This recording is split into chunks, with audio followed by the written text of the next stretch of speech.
Magandang araw mga bata! Halika at pag-aralan natin ang Araling Panlipunan 4. Ang ating tatalakayin ay hamon at oportunidad sa mga gawaing pangkabuhayan ng bansa. Ito ngayon ay nasa ika-4 na linggo. Sa araling ito, malalaman mo ang mga hamon sa mga gawaing pangkabuhayan tulad ng pangingisda at pagsasaka sa karaniwang hanapbuhay ng mga taong naninirahan sa kapatagan at agrikultural na lugar. Samantalang ang pangingisda naman ang hanapbuhay ng mga taong naninirahan malapit sa dagat.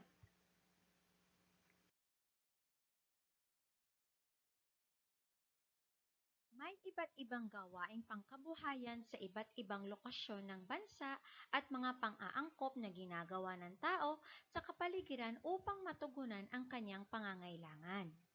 Dahil dito, nagkaroon ng iba't ibang gawaing pangkabuhayan, kabilang ang pagsasaka at pangingisda.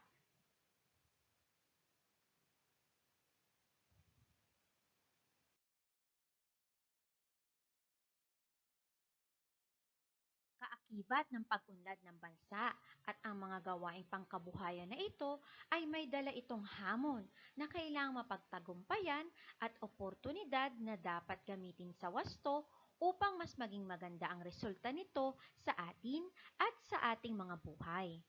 Upang mapagtagumpayan ito, dapat ay maging handa tayo para dito.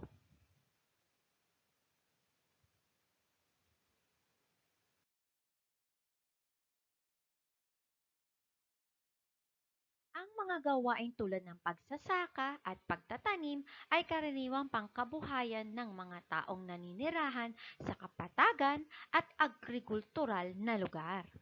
Samantalang ang pangingisda naman ay gawaing pangkabuhayan ng mga taong naninirahan malapit sa dagat.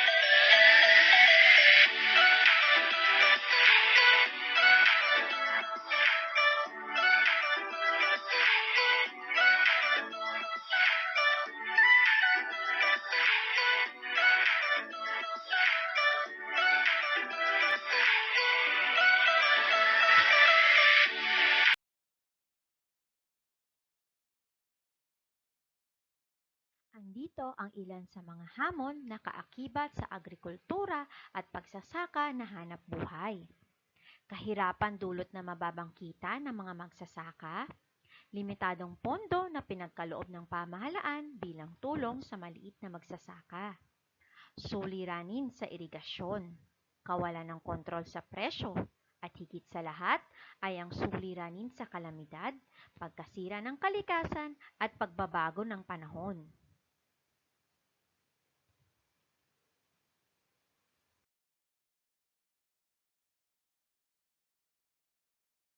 Ngunit sa kabila ng hamon, andito rin naman ang mga oportunidad na ipinagkaloob sa mga magsasaka gaya ng mga sumusunod.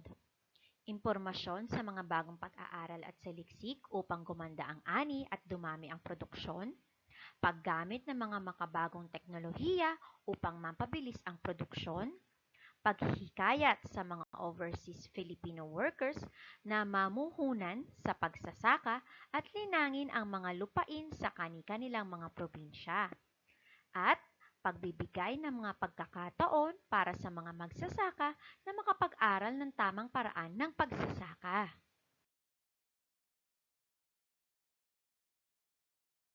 Pumunta naman tayo sa pangingisda.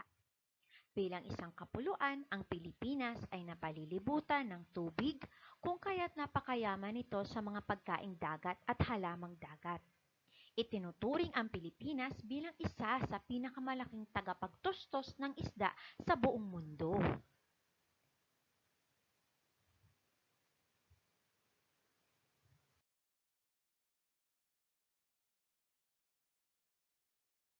Ito ang ilan sa mga hamon na kaakibat sa pangingisda na hanap buhay.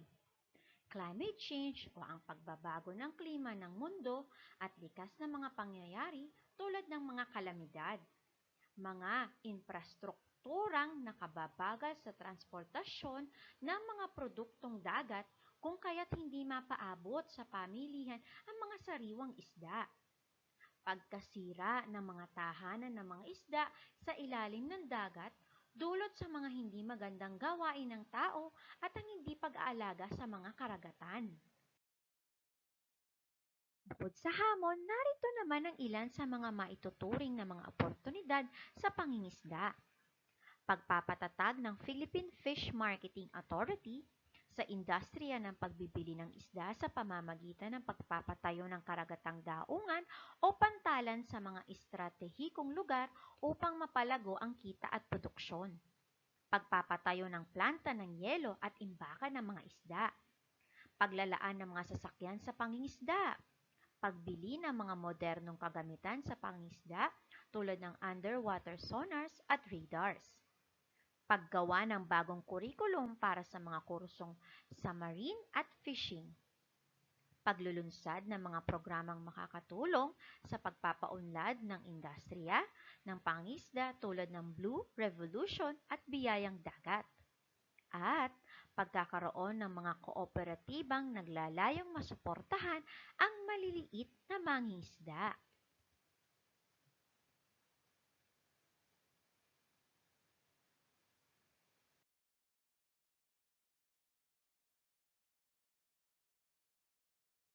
Tandaan mga anak, ang mga oportunidad ay ang mga magagandang bagay na nangyayari o nararanasan ng ating bansa. Halimbawa nito ay ang pagdami ng ani, pagtaas na ekonomiya ng bansa, trabaho para sa mga Pilipino at magagandang benta ng mga isda. Ang hamon naman ay ang mga di kanais-nais na pangyayari sa atin at mga problemang nararanasan ng ating bansa.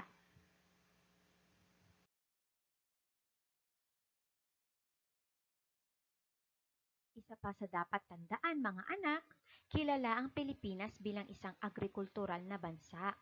Dalawa sa pangunahing gawaing pangkabuhayan ng bansa ang pagsasaka at pangingisda. Ang mga gawaing pangkabuhayan ito ay nakararanas ng iba't ibang hamon na dapat malagpasan at mga oportunidad na makatutulong para higit na mapaunlad ang ekonomiya ng bansa.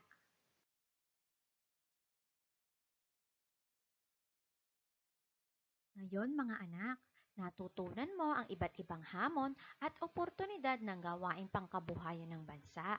Maaari ka nang magsagot sa module.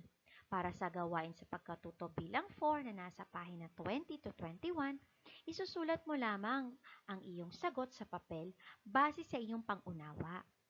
Para sa letter A, sa iyong palagay, ano-ano ang magiging hamon o problema ng isang tao na maaaring makaharang, makasagabal sa kanyang pangkabuhayan o trabaho? Magbigay ka lamang ng 3 hanggang 5 sagot. Isang buong pangungusap. Para naman sa letter B, sa iyong palagay, ano-ano naman ang magiging oportunidad o magandang pangyayari sa isang tao na umuunlad sa kanyang pangkabuhayan o trabaho? Magbigay lamang ng 3 hanggang 5 kasagutan. Isulat ulit ito ng isang buong pangungusap.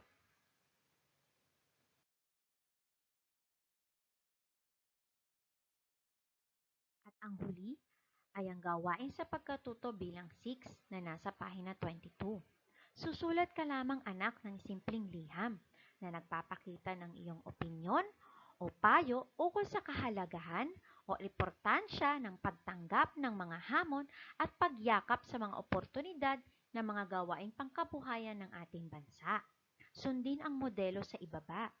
Isulat ang petsa, isulat sa ibaba nito ang minamahal kong magsasaka o mangingisda. Pagkatapos, isulat ang iyong payo o opinyon ukol sa kahalagahan ng pagtanggap ng mga hamon at pagyakap sa mga oportunidad ng mga gawaing pangkabuhayan ng ating bansa.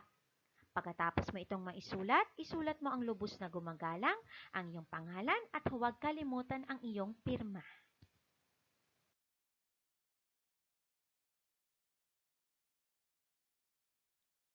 Maraming salamat sa pakikinig at panonood.